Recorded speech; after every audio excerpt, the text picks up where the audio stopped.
De concesión de medalla de honor a José Luis San Pedro de la Universidad Complutense y luego asistir a una conferencia que va a impartir. Pido disculpas porque no se pueda sentar todo el mundo y porque haya ciertas incomodidades, pero esto nos recuerda a los viejos tiempos, a los años 60, cuando las aulas estaban llenas, las conferencias de San Pedro se llenaban y se sentaba la gente en el suelo y en la tarima. Así que no sé si se pueden sentar en el suelo, pueden hacerlo perfectamente. Bien, yo he cedido la presidencia del acto. ¿Qué? ¿No se oye? Pues pasen un poco más delante, que aquí hay un pasillo vacío, un poco todavía vacío, y aquí adelante se pueden sentar. Vamos a intentarlo.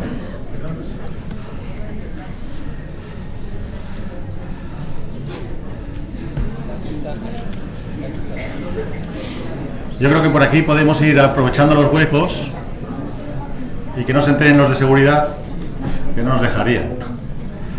Bien, aunque tenemos una mesa par, yo he cedido la presidencia a José Luis San Pedro. No me gusta ceder la presidencia a los políticos, porque en la universidad siempre preside el rector, salvo el rey. Pero para mí hoy es un honor que San Pedro presida, porque es el maestro y yo en el fondo soy un aprendiz del maestro. Así que él es el que preside el acto y yo simplemente voy a actuar de telonero y de maestro de ceremonias. Muchas gracias y a ver si conseguimos todo el mundo que pueda escuchar. En primer lugar, se va a proceder a la lectura por parte del secretario general del decreto de la concesión de esta medalla. Así que tiene la palabra el secretario general de la Universidad Complutense, Julio González. Gracias, rector. ¿Se oye? No. A ver, ahora siéntate. Casi mejor sentado. Decreto rectoral 21/2008, ahora sí. De 23 de julio, disponiendo la concesión de la medalla de honor de la Universidad Complutense de Madrid al excelentísimo señor don José Luis San Pedro. En virtud del acuerdo adoptado por el Consejo de Gobierno de esta universidad, a la vista de los relevantes méritos académicos que concurren en el excelentísimo señor don José Luis San Pedro y en reconocimiento a su aportación a los estudios de estructura económica y a su fecunda labor creadora en el ámbito de la literatura, vengo a decretar lo siguiente. Artículo único. Se concede la medalla de honor de la Universidad Complutense de Madrid al excelentísimo señor don José Luis San Pedro. En Madrid, a 23 de julio de 2008, el rector Carlos Berzosa Alonso Martínez.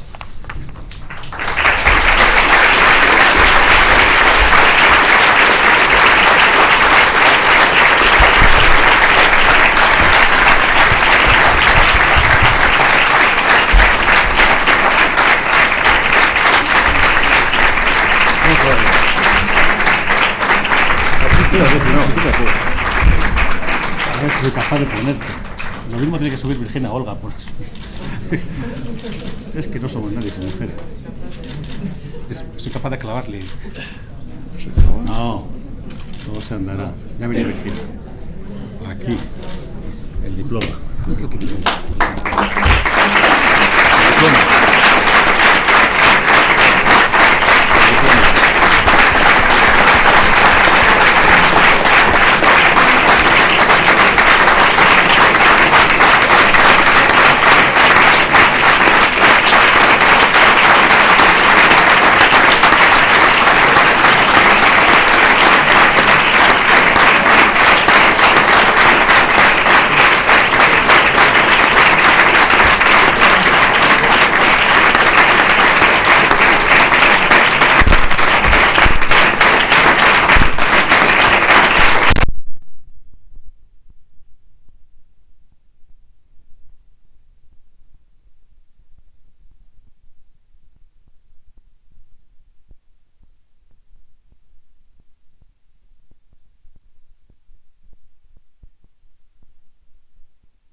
hablar yo antes que San Pedro, porque saben ustedes que después de San Pedro es mejor no hablar.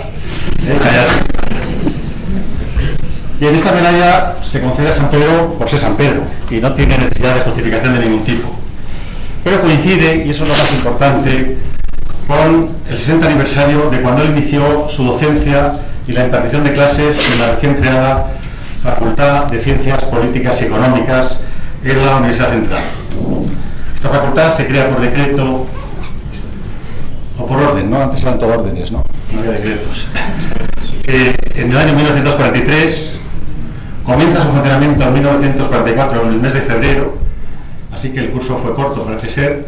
El calendario juliano fue inventado antes por la Facultad de Políticas Económicas. A los más jóvenes os diré que el calendario juliano fue que tuvimos un ministro al final del franquismo que se llama Julio Rodríguez, que se le ocurrió la estupenda idea de empezar el curso en enero y acabarlo en diciembre. Era un país que, como no hace calor en España, pues es estupendo dar clases en verano, ¿verdad? Y eso lo llamamos calendario juliano y duró solo un año, afortunadamente.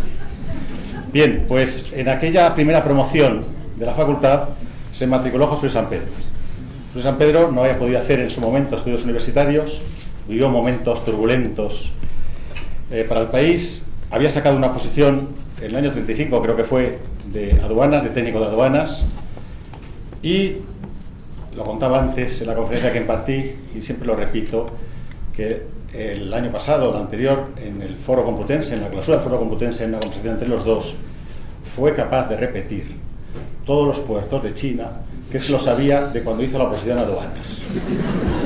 Eso a los 90 años. Y yo, claro, sufro una envidia tremenda porque siempre digo que tengo que ir a la Plaza de Oriente para acordarme de los reyes godos, ¿no? Tan queridos por nosotros que teníamos que aprobar. Así que este es José Luis San Pedro, una memoria prodigiosa, una inteligencia maravillosa, y se matriculó en aquella facultad que empezaba su andadura en 1944, Facultad de Ciencias Políticas y Económicas, y que pretendía fundamentalmente preparar a los cuadros del nuevo régimen, el régimen franquista o fascista.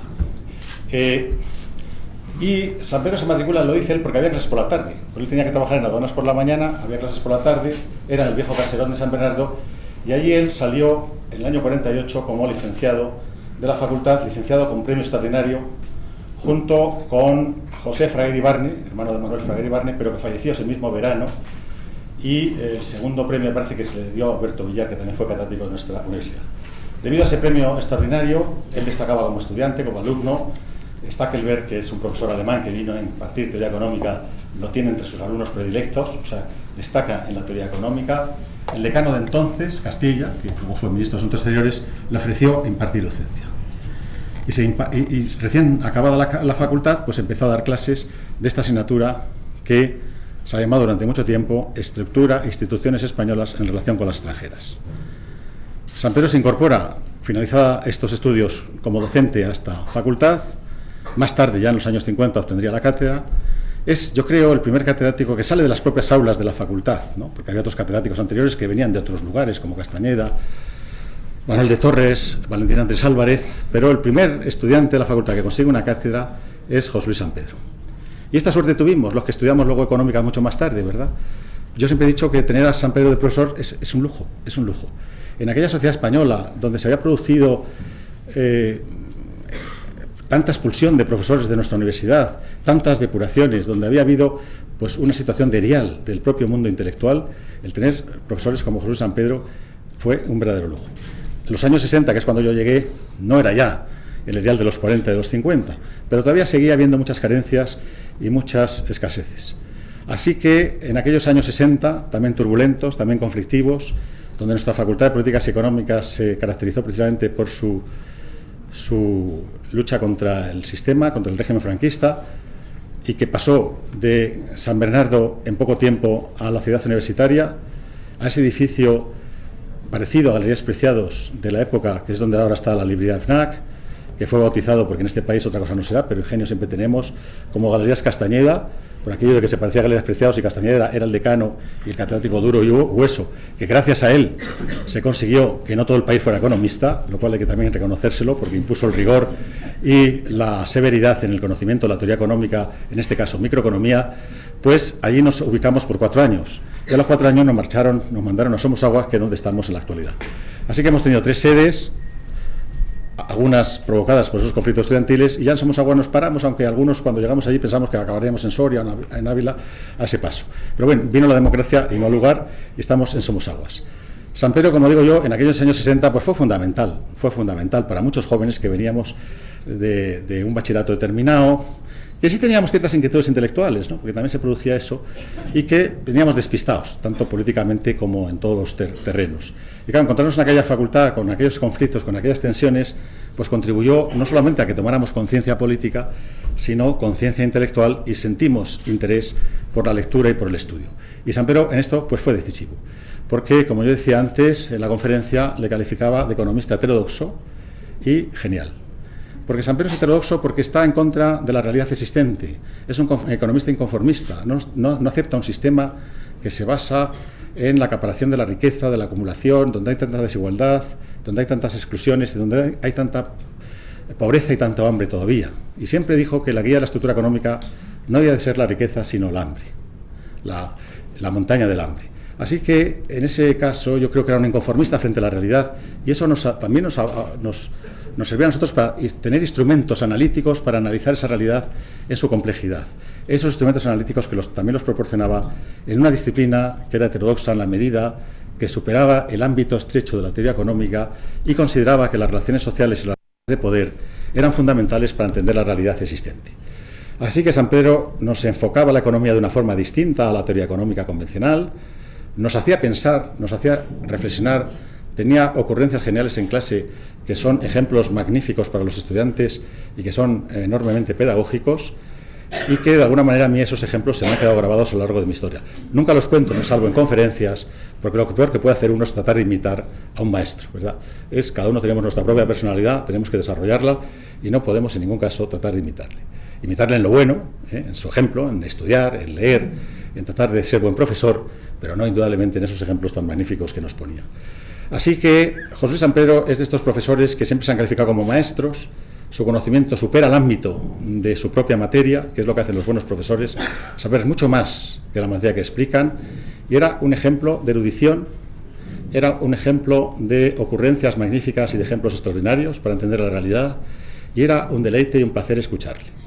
Yo, de hecho, me iba a muchas conferencias que impartía, eso sí, como alumno silencioso, y que le veía de lejos, y que le admiraba, y asistía a muchas conferencias que daba a lo largo de los colegios mayores o en otros lugares en Madrid. Así que para aquellos años 60 el tener a San Pedro como profesor en económicas pues fue decisivo. Y así lo aprecian la mayor parte de las generaciones y de las promociones que han tenido la suerte de tener a San Pedro como profesor. No solamente porque enseñaba, sino también porque enseñaba a pensar, a reflexionar, a plantearnos y cuestionarnos el mundo en que vivíamos, la propia enseñanza que recibíamos, y porque en definitiva es de esos profesores que van más allá que la mera especialización. Y esto es muy necesario, esto es fundamental, esto es básico. Creo que la universidad es cada vez más corriente la especialización, que viene dada también por la complejidad del conocimiento, pero no podemos dejar solo la enseñanza en manos de especialistas. Hace falta profesores que tengan visiones globales de los fenómenos, de los procesos, de la interdependencia, de las relaciones de subordinación y dominación, porque el mundo es así como funciona. Por eso, José San Pedro ha educado a muchas generaciones de economistas, casi todos, siempre hay alguno que a lo mejor no, tiene un gran recuerdo de él. Yo, que he estado en la Feria del Libro, firmaba él y yo le acompañaba, podía apreciar el cariño que los alumnos de generaciones y generaciones le tenían. San Pedro siempre decía, cuando decía, he sido alumna suya, y decía él, una víctima, y decía la alumna, uy, una víctima, ya quisieran muchos profesores ser como usted, fue maravilloso, fue magnífico. Bueno, también mi marido fue alumno suyo, pero es más tímido, siempre los hombres son más tímidos, no se atreve a saludarle. Otra víctima, decía San Pedro, que va, eran maravillosas sus clases. Y yo puedo dar fe que sus clases, sus conferencias, eran magníficas y maravillosas. Entonces la Universidad Complutense, lógicamente, tiene que rendirle tributo. Él dejó las aulas en un momento determinado, antes de su jubilación, le hicimos un homenaje cuando llegó su jubilación. Hemos disfrutado también de sus libros de economía, de sus novelas, y qué mejor que su universidad, donde él estudió, donde él enseñó durante tantos años, le reconozca. No le podemos hacer doctor honoris causa porque ya es doctor de la universidad, quiero decir, lo que alguno pregunta, no se hacen doctores honoris causa a los que ya son doctores de la propia universidad. Solamente hay un caso, que fue Francisco Ayala, que como Villapalo hacía doctor honoris causa a casi todo el mundo, Pues lo hizo. Y claro, Francisco Ayala subió al podium y dijo, ya soy doctor por esta universidad. Pero era doctor como profesor de Derecho Político. Lo que pasa es que luego fue depurado y en ese caso se le hacía doctor honoris causa como literato, ¿no? Pero en fin, salvo ese caso, no se pueden hacer doctor honoris causa a los que ya son doctores. Por eso le damos la mayor distinción, que es la medalla de honor de la Universidad Complutense. Esta universidad le está muy reconocida por su labor como alumno, como profesor también comprometido, que enseñaba algo más que a saber las cosas, a ser personas, a ser nosotros mismos. Así que, José Luis, muchas gracias.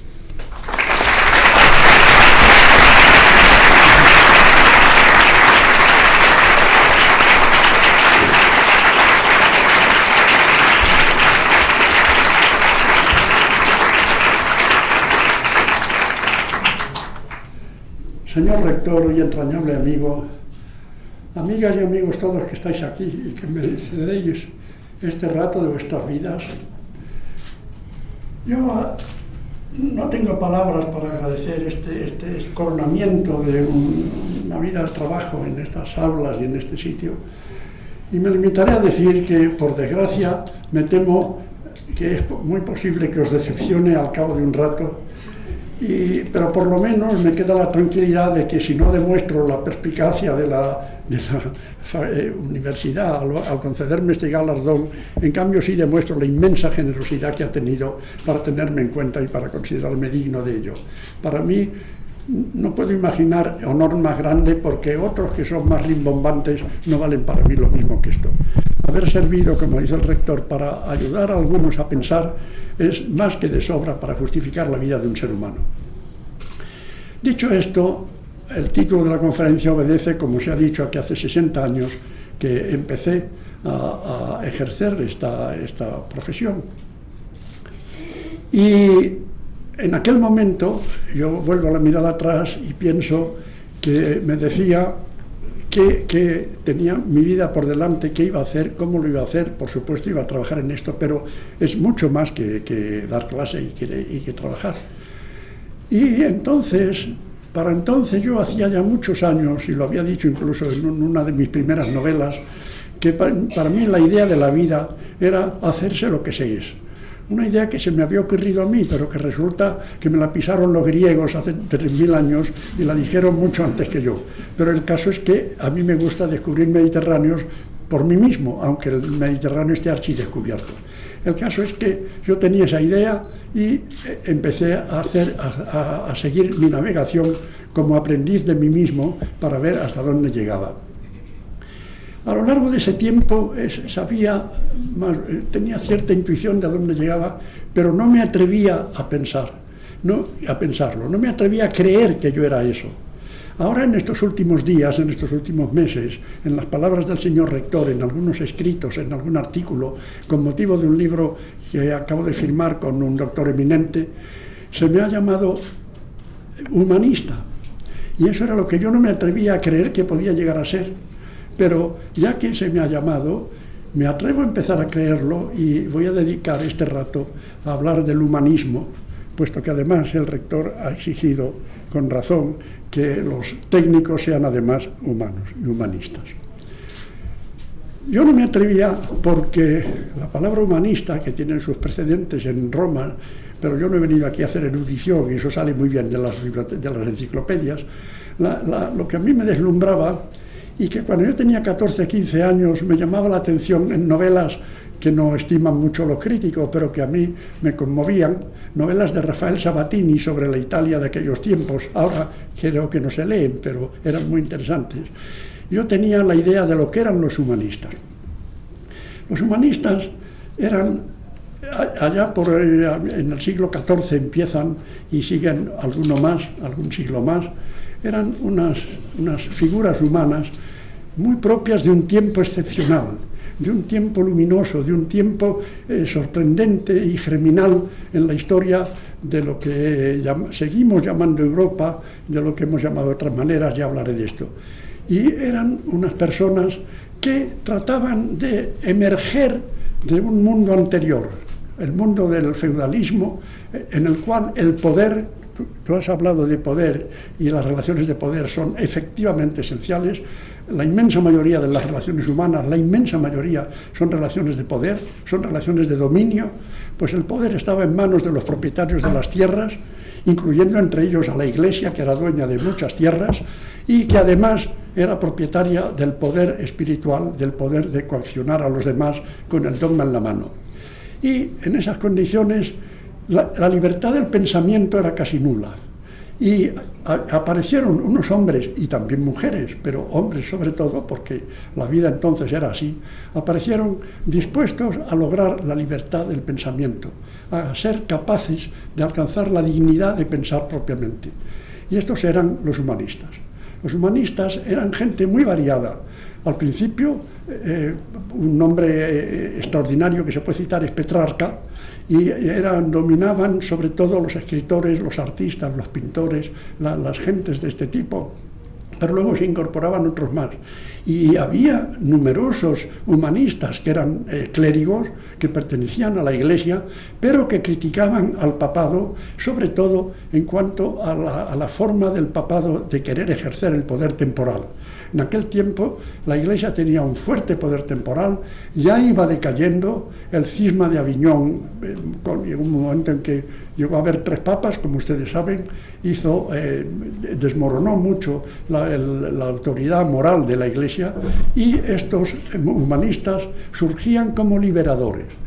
Hay figuras magníficas, hay figuras extraordinarias. Se cita con mucha frecuencia, yo mismo lo he citado, a Lorenzo el Magnífico, el Lorenzo de Medici, que este hombre que era que era un capitán, un gran financiero, un amante extraordinario, un escritor, y hizo incluso poesía. Esta gente quería liberar el pensamiento y quería además, no sé si dándose cuenta del todo, de algo más, que era integrar al hombre en la naturaleza.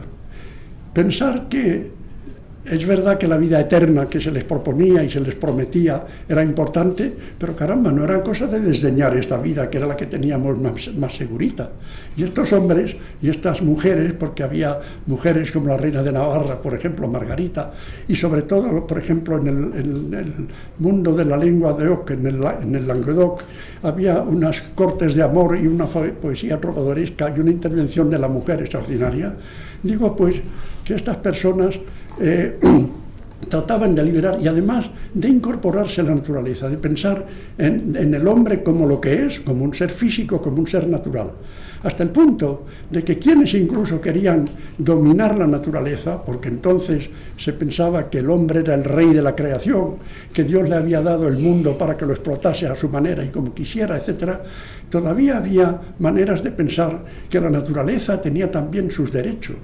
Un personaje curiosísimo, interesante, medio mago, medio prestidigitador, medio médico, y que tenía además el pomposo nombre de Teofrasto Bombasto de Hohenheim, ya que, como se comprende ante ese nombre, le llamaban Paracelso. Pues Paracelso decía una cosa extraordinaria, decía: a la naturaleza se la domina obedeciéndola. Esto a mí me parece precioso, y más en estos tiempos en que hacemos estos destrozos con el medio ambiente. Dominarla obedeciéndola, integrándonos en ella. Y estas gentes, ya he hablado de Lorenzo, hay un personaje sugestivísimo, Federico de Montefeltro, el que hizo de Urbino lo que era. Eran condotieros, eran de todo, porque practicaban la virtud. Pero la palabra virtud en el italiano aquel tenía el mismo sentido que entre nosotros conocimos que alguien es virtuoso del piano, y era la capacidad de ejercicio, de actividad, de perfección de la buena obra, etc. Y todo esto, había luego otros nombres importantes, así llegan pues hasta las figuras últimas. Uno de ellos, por ejemplo, llegó a ser papa. Elío Silva Piccolomini llegó a ser Pío II, de modo que, como ven ustedes, había una efervescencia extraordinaria. Esa efervescencia extraordinaria, y seré breve aunque el tema me fascina, venía de las transformaciones que se habían producido en la técnica, en la sociedad, habían surgido las ciudades, los siervos se refugiaban en las ciudades, aparecían los mercaderes, el comercio, los banqueros, aparecieron los banqueros, la partida doble, se metió la partida doble en la vida, etcétera, etcétera. Y todo esto iba produciendo riqueza y poder.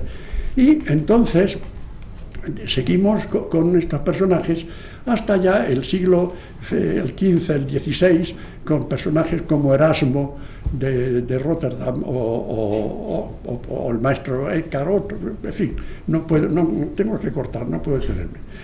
Pero entonces, y estos eran los humanistas, era un mundo extraordinario. Nacía, además, entonces lo que llamábamos, ya empezaba entonces a llamarse Europa, lo que llamamos la civilización occidental, o el sistema actual, o el mundo en que vivimos, si es que vivimos todavía en ese mundo, que yo pienso que ya no, pero esa es otra cuestión que para el final. Digo pues que nacía entonces el nuevo sistema, el que iba a sustituir al feudalismo. Y eso era una explosión de actividades, de iniciativas, de entusiasmos. Se construían carabelas y se construían bergantines para lanzarse a los mares desconocidos, como ahora se construyen cayucos en Senegal para venir aquí y hacer el viaje inverso, en vez de ir fuera, venir aquí. Se embarcaban pues los pizarros, los campesinos, lo que fuera.